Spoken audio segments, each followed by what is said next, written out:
जय हिंद दोस्तों, आप सभी का स्वागत है मैग्नेट क्लास के अंदर। तो आप हाई स्कूल का जो है आपका रिजल्ट आ चुका है। आप जो है अब आप 11th में चले गए हैं। जितने लोग भी जो भी आपका जो है हाई स्कूल में पास हुए सबको जो है आपका ढेर सारी शुभकामनाएं और बधाई। अब जो है आप जी जान से लग जाए 11th में, और जो है 11th जब अच्छे से आप जो है क्लियर कर लेंगे तो 12th में बहुत ज़्यादा समस्या होने वाली नहीं। जब आप 11th की जो बेसिक चीज़ें जो आप पकड़ना स्टार्ट कर लेंगे, ये पढ़ जब आप जो है स्टार्ट करके इसको जो भी पढ़ लेंगे, जितने भी आपका 11th का सिलेबस है, और जो है आपका जो कहते हैं कि चलो 11th में बोर्ड नहीं होगा, कौन इसको पढ़ता है, चलो वैसे देख लेंगे, निकाल लेते हैं वैसे कर कर। तो वैसे कर करके इसको नहीं करना है, इसको जो है अच्छे से पढ़ना है। 11th भी आपको एक समझना कि हमको भी इस बार बोर्ड देना है, उस लेवल से 11th को भी पढ़ना है। उसके बाद से जो है आपको 12th में कोई रोक नहीं पाएगा कि हाँ आप टॉपर बनने से, नहीं टॉप 10 में आप आ सकते हैं, ठीक है। तो जब जब मंजिल ने हौसलों से कहा तेरे बस की बात नहीं, तब तब मंजिल ने हौसलों से आंखों में आंखें डाके बोल के बोली चल झूठी तेरी इतनी औकात नहीं। तो अब आज ये जो है हम लोग जो है इसमें सबसे पहले जो है आपका सेट थ्योरी का जो है हम लोग पहला चैप्टर आपका 11th का जो है आपका जो फर्स्ट चैप्टर है वो जो है हम लोग बात करेंगे, जो है आपका जिसका नाम है आपका सेट। ये जो है आपका सेट क्या कहता है, इससे जो है आपको रिलेटेड जो है आपका ये फर्स्ट चैप्टर है क्लास 11th का मैथमेटिक्स का। अगर जो है आप इस सिलेबस से जो है आप अपना जो है एक बार सिलेबस जो है टोटल आप देख लेंगे कि हाँ आपको 11th में आपको क्या क्या पढ़ना है। ये जो है आपका फर्स्ट चैप्टर है क्लास 11th की मैथमेटिक्स का, जिसका नाम है आपका सेट। अब ये देखते हैं कि हाँ एक्चुअल में सेट क्या है, व्हाट इज द सेट। सबसे पहले ये समझिए व्हाट इज द सेट। तो ध्यान से इसका डिफिनेशन समझेंगे। The collection of well defined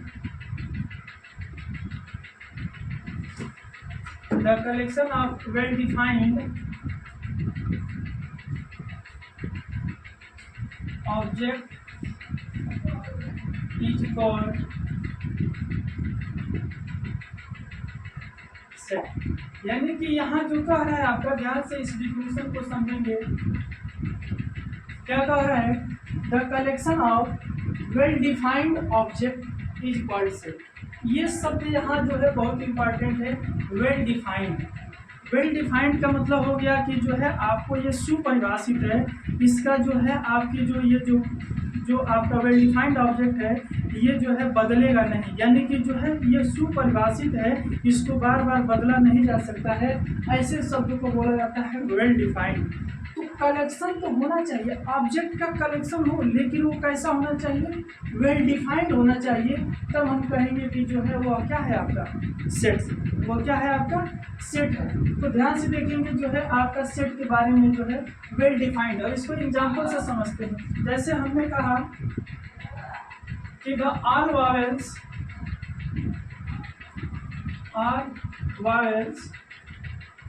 in English alphabet.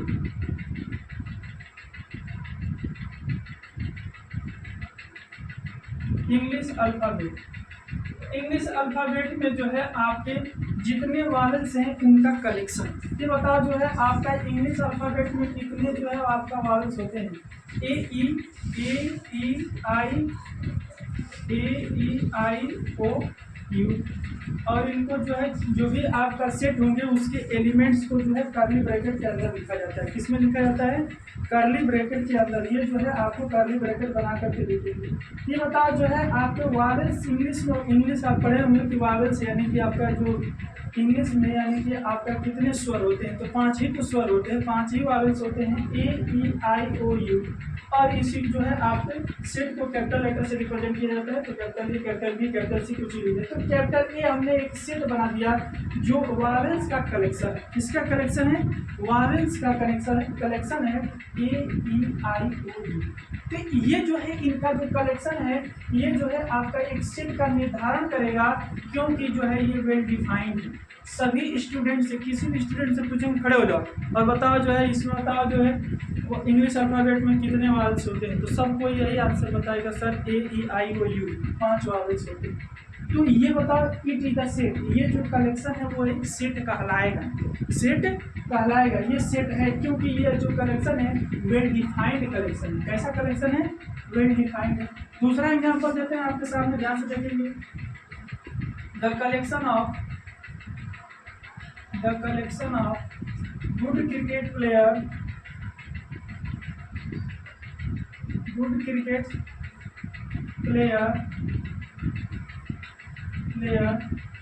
In India. India के अंदर जितने भी गुड क्रिकेट प्लेयर है उनका एक कलेक्शन। तो बता दो इंडिया के अंदर कौन कौन गुड क्रिकेट प्लेयर है, बताओ भाई कौन कौन है गुड क्रिकेट प्लेयर? तो गुड क्रिकेट प्लेयर कहेंगे सर जो हमारे अनुसार जो है विराट कोहली है, कोई जो है कहेगा जो है MS धोनी है, कोई कहेगा जो है आपका जो है आपका जो है ऋषभ पंत है, और जो है और सारे जो है लोग कहेंगे, यानी कि इनका ये कलेक्शन हुआ। अब तब चलो दूसरे बच्चों को स्टूडेंट खड़ा करा कर बताओ भैया कि जो है गुड क्रिकेट प्लेयर कौन है? तो वो कहेगा कि हमारे अनुसार जो है आपका सचिन तेंदुलकर है, वो क्या कहेगा आपका सचिन जी है। उसके बाद से जो कहेगा कि हम हार्दिक पांड्या को मानते हैं, उसके बाद से कहेगा कि जो है हम जो है आपका जो है विराट कोहली को मानते हैं।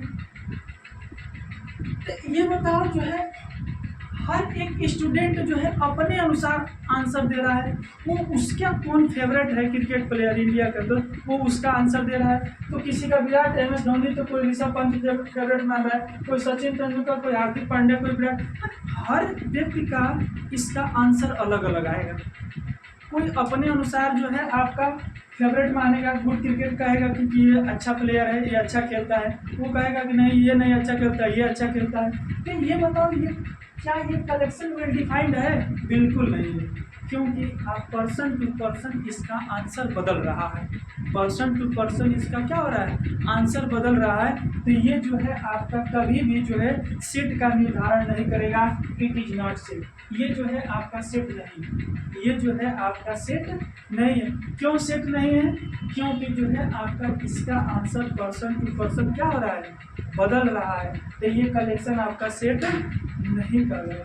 तो सेट के बारे में समझ में आ गया कि सेट क्या है? तो वेल डिफाइंड होना चाहिए। वो शब्द कैसा होना चाहिए?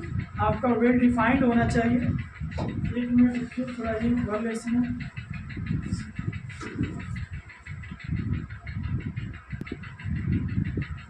तो ये जो है आप समझ चुके हैं कि जो है आपका कौन सेट बनाएगा, कौन सेट नहीं बनाएगा।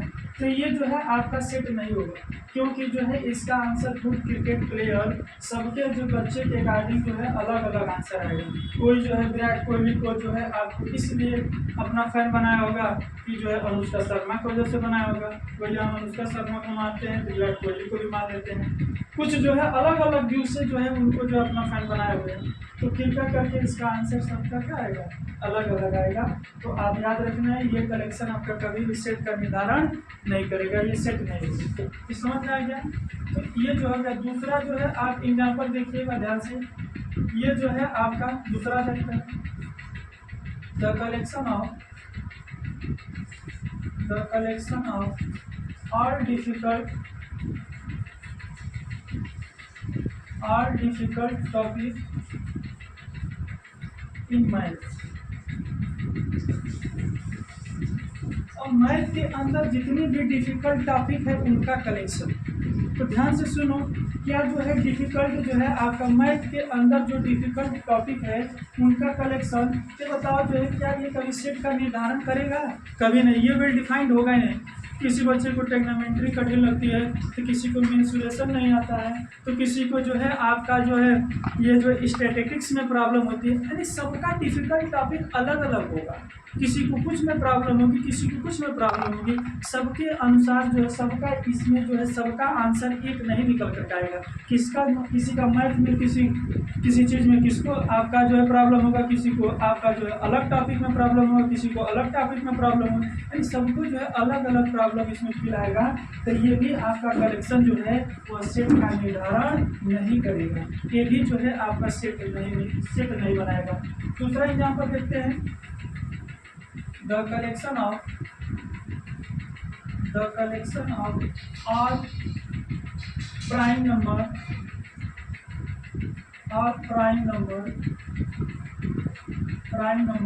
लेस देन 10, यानी ध्यान से देखेंगे लेस देन 10, यानी कि जो है 10 से छोटे सभी प्राइम नंबर। 10 से छोटा प्राइम नंबर बता दो कौन कौन होंगे। प्राइम नंबर समझते हैं ना, यानी कि जिसके जो है ओनली 2 फैक्टर होते हैं, एक 1 एंड एक आपका इटसेल्फ, उसी को हम लोग कहते हैं प्राइम नंबर। ये बता जो है इसके अंदर जो है आपका प्राइम नंबर कौन आएगा, 10 से छोटा प्राइम नंबर 2 होगा, 3 होगा, 5 होगा और 7 होगा, यही तो होगा। तो ये बताओ जो है ये एक सेट का निर्माण कर लिया, और सेट के एलिमेंट को किसमें लिखा जाता है, कर्ली ब्रैकेट में लिखा जाएगा। किसमें लिखा जाएगा, कर्ली ब्रैकेट में लिखा जाएगा। इस तरीके से जो है आपका ये एक सेट का निर्माण करेगा, क्योंकि सभी बच्चों से पूछेंगे भैया 10 से कम प्राइम नंबर बताओ, तो सभी लोग यही आंसर बताएंगे 2, 3, 5, 7। कोई जो है आपको इसके सिवा आपका 5वां नहीं बताएगा, सब तो यही बताएंगे 10 से छोटे प्राइम नंबर यही होते हैं। तो बताओ ये जो है आपका क्या पर्सन टू पर्सन बदल रहा है, बिल्कुल नहीं। हर जो व्यक्ति है आपका जो है, जो भी स्टूडेंट होगा आंसर यही देगा। इसका मतलब ये क्या ऐसा है, वेल डिफाइंड है। ये कैसा शब्द है आपका, वेल डिफाइंड है। तो यह एक सेट का निर्धारण करेगा, ये सेट है, ये आपका सेट है। आगे चलते हैं, ध्यान से देखेंगे इसमें 2 टर्म जो है आपको बार बार देखने को मिलेगा। इस तरह से लिखा रहेगा तो पढ़ेंगे बिलोंग्स टू, क्या पढ़ेंगे इसको, बिलोंग्स टू।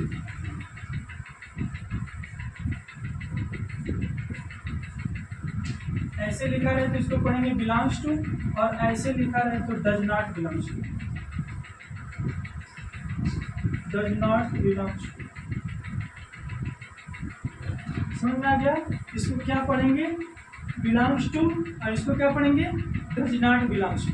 यानी इसका मतलब क्या होगा, देखो यहाँ एक सेट का निर्धारण दिए हैं, AEIOU, एक सेट बनाया है, ठीक है। तो ये इसके सभी के सभी ये इसके एलिमेंट कहलाते हैं, एलिमेंट ऑफ द सेट, यानी उस सेट का अवयव है, एलिमेंट्स हैं। तो ये AEIOU। तो अगर हम यहाँ कहें कि जो है आपका जो है ए जो है वो बिलोंग कर रहा है सेट ए के अंदर, यानी जो स्मॉल ए है वो सेट ए का मेंबर है, तो ये वाला साइन लगाएंगे बिलोंग्स टू। अगर इसमें ऐसे हम लिखें, इसमें देखो बी नहीं है तो बी ऐसे लिखेंगे, यानी कि यहाँ कट कर देंगे, यानी कहेंगे B does not belongs to set A, यानी बी जो है वो सेट ए में बिलोंग नहीं कर रहा है, क्योंकि बी जो है वो सेट ए का मेंबर नहीं है। देखो इसमें कहीं ये दिखा, बी दिखाई दे रहा है, नहीं है, इसमें ये लिखा जाएगा। तो ऐसे रहेगा तो पढ़ेंगे A is the member of set A, यानी स्मॉल ए जो है वो सेट ए का अवयव है, मेंबर है। यहाँ बी जो है सेट ए का मेंबर नहीं है, सदस्य नहीं है। जैसे करते हैं ना कि हम जो है अपने पापा की जो फैमिली में बिलोंग करते हैं, तो आपके पापा जो है वो जो है मुखिया हैं, उनके फैमिली में बहुत सारे जो है आपके मम्मी हो गए, जो है भाई हो गया, बहन हो गया, भतीजा, सब कोई उसके फैमिली में आ जाएगी, तो कहेंगे हम इनके फैमिली के सदस्य हैं। तो उसी तरीके से ये सेट ए के सभी अवयव हैं, एलिमेंट हैं, और इस सेट ए के अंदर बिलोंग कर रहे हैं, लेकिन बी जो है इसका मेंबर नहीं है, ये इसके घर का सदस्य नहीं है। तो इस तरीके से 2 चीज़ आपको बार बार देखने को, belongs to, does not belongs to. इसको पढ़ोगे ए जो है वो सेट ए का मेंबर है, A belongs to set A. यहाँ पढ़ोगे B does not belongs to set A, B set A में बिलोंग नहीं कर रहा है। आगे चलते हैं, इसमें देखते हैं आगे आपका ऐसे लिखा है, ए बराबर जो है 2 हो गया, 3 हो गया, 4 हो गया, 5 हो गया। तो इसमें जो है 2 जो है वो क्या जो सेट ए का मेंबर है, हाँ बिल्कुल है। इसको क्या पढ़ेंगे, 2 is the member of set ए, 2 जो है सेट ए का मेंबर है। नहीं तो दूसरे भाषा में कहोगे 2 बिलोंग्स टू सेट ए, 2 जो है सेट ए में बिलोंग कर रहा है। लेकिन क्या जो है ये आपका 9 जो है वो सेट ए में बिलोंग कर रहा है, नहीं, 9 कहीं इसमें है सेट में नहीं है, तो कौन सा साइन लगाओगे, ये होगा। लिखेंगे 9 does not belongs to set A, 9 जो है सेट ए का मेंबर।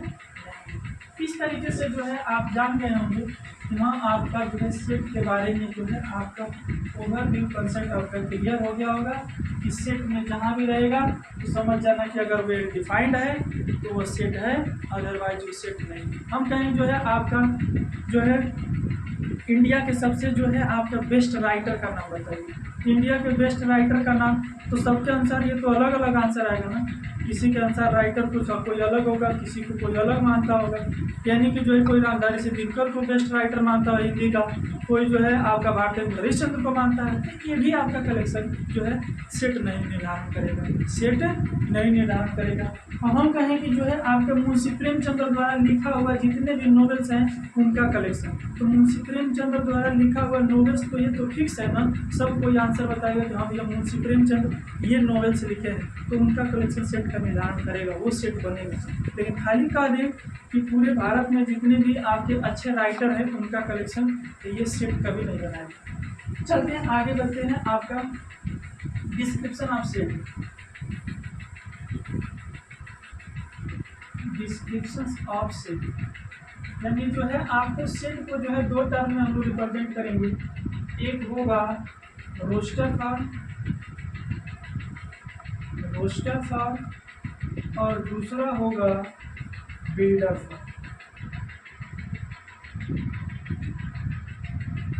यानी कि एक को रोस्टर फॉर्म में लिखने का तरीका होगा और दूसरा बिल्डर फॉर्म में लिखने का तरीका होगा। रोस्टर फॉर्म किसको कहते हैं, ध्यान से देखेंगे। In this we right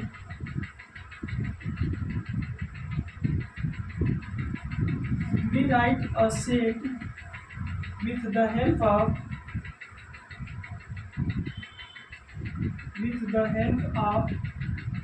commas। यानी कि इसमें सेट जो हम लोग लिखेंगे लेकिन कामा की जो है सहायता से लिखा जाएगा, उसमें कामा लगा लगा करके लिखेंगे, तो वो कहेंगे कि वो जो सेट लिखा हुआ है वो किसके फॉर्म में लिखा है, रोस्टर फॉर्म में लिखा है। इसमें क्या होगा, इन दिस फॉर्म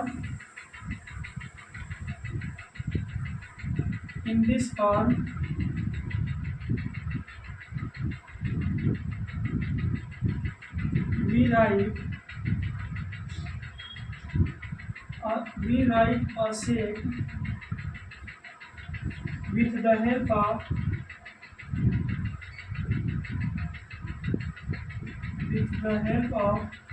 characteristics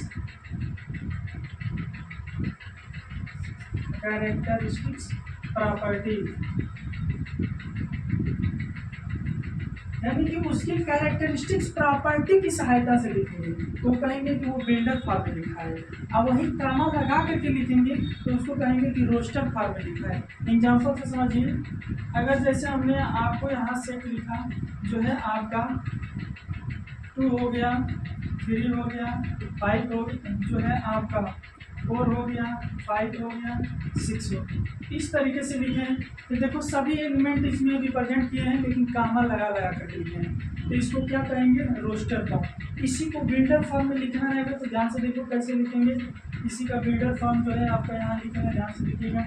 इसी को बिल्डर फॉर्म में लिखोगे तो लिखेंगे एक्स सच दैट, क्या लिखोगे, x such that x is equal to, ये हो जाएगा n+1, x is equal to n+1, और जो है आपका जो n की वैल्यू है वह जो है आपका ग्रेटर आर इक्वल टू 1 और लेस आर इक्वल टू कितना हो जाएगा आपका 5, लेस आर इक्वल टू 5। यानी कि जो है और जो है और ये n की जो वैल्यू होनी चाहिए वो बिलोंग करना चाहिए नेचुरल नंबर में।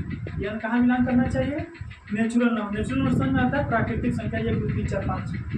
तो बताओ यहाँ जो है n का जो वैल्यू है वो 1 से और 5 तक लेना है, n की वैल्यू 1 से 5 तक। तो n के जगह पर 1 रखोगे तो 1 और 1 मिलकर कितना हो जाएगा, 2, x का मान 2 आ जाएगा। देखो पहला 2 लिखा है। n के जगह पर 1 के बाद आप 2 रखो तो 2 और 1 कितना हो जाएगा, 3। देखो यहाँ 3 लिखा है, 2 रख लिया, अब 3 रखो, 3 रखोगे तो कितना मिलेगा, 3 और +1 4। देखो यहाँ 4 लिखा है, 4 रखोगे तो कितना मिल जाएगा, 5, 4 + 1 5। देखो यहाँ 5 लिखा है, अब 5 रखोगे तो 5 और 1 कितना हो गया, 6। देखो यहाँ 6 लिखा है। यानी इस तरीके से जो है हमने जब इसको रिप्रेजेंट किया तो इसको कहते हैं क्या, बिल्डर फॉर्म।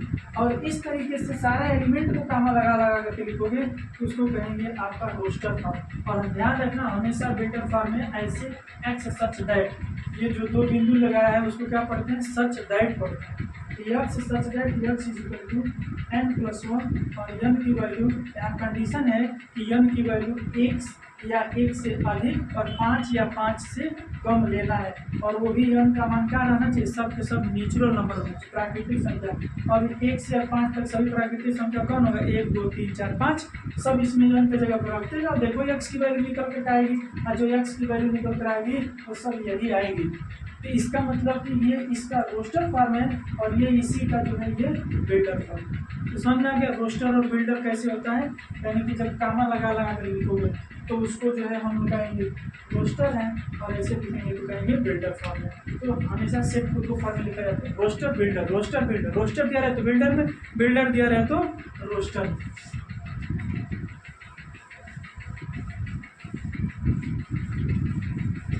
ध्यान से देखेंगे, यहाँ जो है हमने कुछ रोस्टर बिल्डर आपको लिख रहे हैं।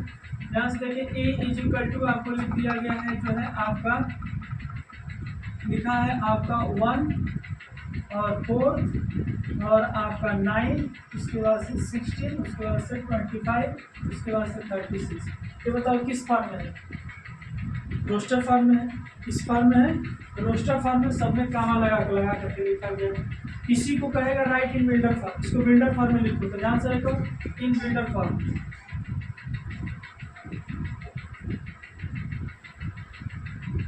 इसका बिल्डर फॉर्म क्या होगा, ध्यान से देखिएगा, a is equal to x such that, x such that x is equal to, x is equal to होगा आपका n square, x is equal to n square. देखो यहाँ सब स्क्वायर के फॉर्म चल रहा है, इसकी प्रॉपर्टी को बस पकड़ना रहता है।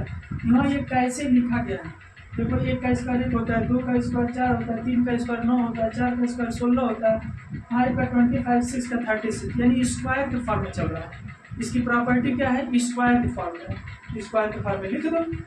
तो ये एक्स इक्वल टू कितना होगा, n स्क्वायर। अब n का कंडीशन रहेगा ना, कहाँ से कहाँ तक रहना चाहिए, यानी n की जगह 1 रखोगे 1 स्क्वायर, 2 रखोगे 2 का स्क्वायर, 3 रखोगे 3 का स्क्वायर 9, यानी 6 तक जाना है। इसका मतलब जो है n की जो वैल्यू होगी वह 1 से लगाई और 6 तक रहेगी, और यह n कहाँ से लिया जाएगा, नेचुरल नंबर से लिया जाएगा। कहाँ से लिया जाएगा, नेचुरल नंबर से। तो 1 से 6 तक नेचुरल नंबर सब यहाँ पर रखते जाओ, x निकलता जाएगा। x के जगह पर जो है आपका 1 रखोगे, 1 का स्क्वायर 1, 2 का स्क्वायर 4, 3 का स्क्वायर 9, 4 का स्क्वायर 16, 5 रखोगे 5 का स्क्वायर 25, 6 तक रखना है, 6 का स्क्वायर 36। और कहीं सर 7 नहीं, यहाँ 7 नहीं रहेगा, 1 से और 6 तक ही रहना है, 1 से 6 तक रहना है। तो ये जो है हमने लिख दिया इसको बिल्डर फॉर्म, किस फॉर्म में लिख दिया, बिल्डर फॉर्म। तो ये जो है आपका बिल्डर फॉर्म कहलाएगा। तो इस तरीके से कोई भी अगर आपको सेट दिया रहता है तो उसको रोस्टर बिल्डर में आप क्या कर सकते हैं, लिख सकते हैं। तो आप जो है आप समझ चुके होंगे रोस्टर और बिल्डर में। हम जो है आपको जो है इसमें जो है आपको होमवर्क दे रहे हैं, आप सभी लोग जो है इसको सॉल्व करके कमेंट बॉक्स के अंदर ज़रूर बताएं कि जो है आपका जो है इसका बिल्डर फॉर्म जो है आपका क्या होगा। यहाँ हम रोस्टर में जो है आपको लिख रहे हैं, जो है आपका है 1 है, 3 है, 5 है, 7 है, 9 है, और आपका जो है 11। इसको जो है आपको लिखना है, किस फॉर्मेट में लिखना है, तो ये इसको आपको बिल्डर फॉर्म में लिखना है। किस फॉर्म में लिखना है, बिल्डर फॉर्म में लिखना है। ये 1 है, 3 से लिखना है, 3 5 7 9 11, इसको आप बिल्डर फॉर्म में लिख कर बताएंगे कि 3 5 7 जो है आपका बिल्डर फॉर्म कैसा होगा, किस तरह से इसका लिखा जाएगा। ये लिखा है रोस्टर में, बिल्डर में आपको खुद लिखना है, बताएंगे जरूर, ठीक है। ये जो है आपका जो अब जो नेक्स्ट जो वीडियो होगा आपका सेकंड पार्ट में मिलेगा। ये जो है आपका फर्स्ट पार्ट था, तो आप जो है आप समझ चुके होंगे। Thank you watching for this video.